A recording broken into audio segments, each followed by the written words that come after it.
Hey everyone, welcome to Rise with the Sun, and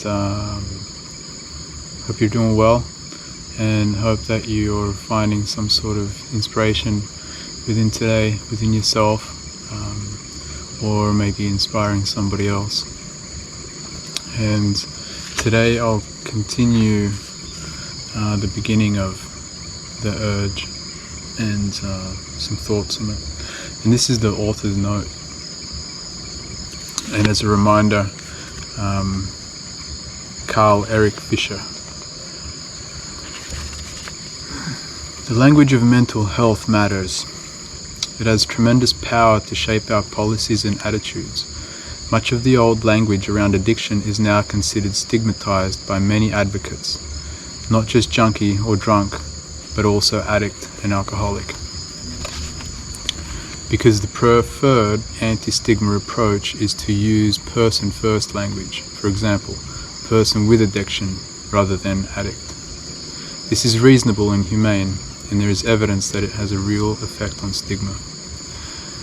However, the issue of language presents problems for a book that attempts to capture how people with addiction have been understood and described at various times.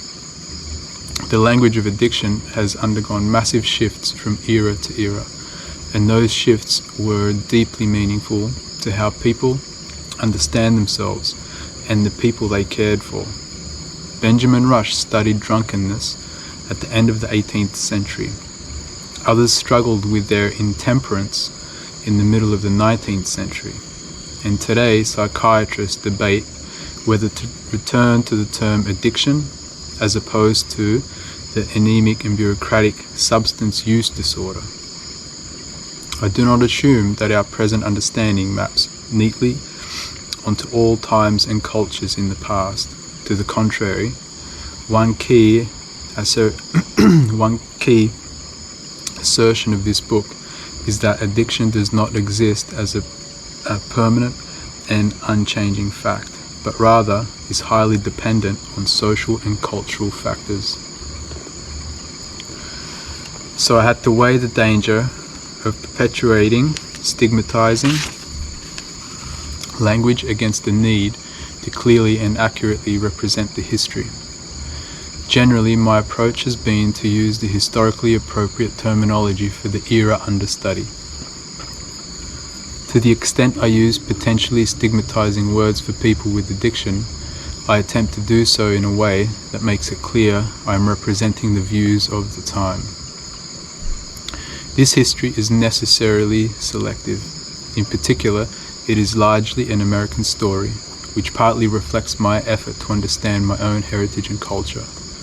However, the focus on the United States is not merely an artifact of my background. The disease idea of addiction as a chronic identity, solidified in the early United States around the time of the Revolutionary War. And it was disseminated worldwide by movements largely originating in the United States. Both Alcoholics Anonymous and the current framing of the war on drugs are creations of the US. Top doctors from countries all over the world are regularly funded to travel to the United States to learn about how we think about addiction. And so, this story is largely centered in the United States, the birthplace, in a way, of the modern notion of addiction. This is not to discount the value of cross-cultural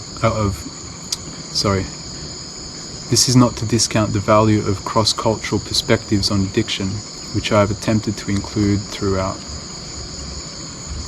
My patients, simply by virtue of their humanity, have helped me immensely in this historical investigation. They run the gamut from current drug users to enthusiasts of AA and other 12-step programs. They include people who see their behaviors around work, love, and eating as addictions, and people who hate the very idea of addiction, even as their drug and alcohol use brings them to the brink of death. They have helped me to see the problem from many viewpoints, and for that, and for the opportunity to serve, I am truly grateful. Though I have both worked in the criminal legal system and tendered in the privileged, I have done so mainly in the New York City area, so they represent just one slice of life. Regarding confidentiality, I occasionally discuss my patients, but I have respected their privacy by disguising their identities, including their names. I've also changed the names of others who appear in this book out of the respect for their privacy. No one in this book is a composite character. This book is intended for the general audience. For more technical materials, academic readers may wish to consult the books and notes, which I use to both cite supporting data and expand on certain points. I researched and wrote this book over the course of 10 years. Though I reviewed medical records, journals, and other documentary information from my life, and I spoke with many individuals about those experiences, much of my personal story was drawn from my memories and perceptions. There is a tradition in recovery communities like AA to practice anonymity at the level of mass media.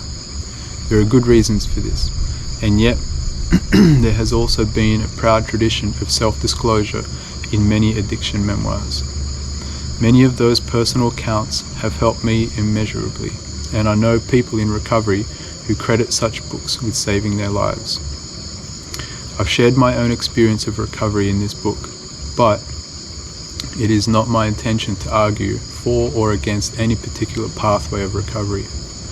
I speak only for my experience, not for any recovery tradition or organization.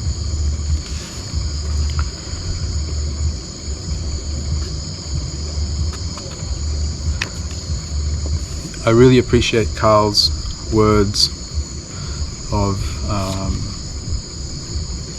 being neutral and trying to provide context in this book for something that is ever evolving, ever changing, and what was once thought upon as the way, maybe in the future is not, or it shifts or it adjusts, and it's a fascinating concept to contemplate how we are experiencing time, we are experiencing ourselves right now. People have experienced many things before, they'll experience many things in the future, and we try and bring that into some sort of understanding, and in this book I think it shows a really fascinating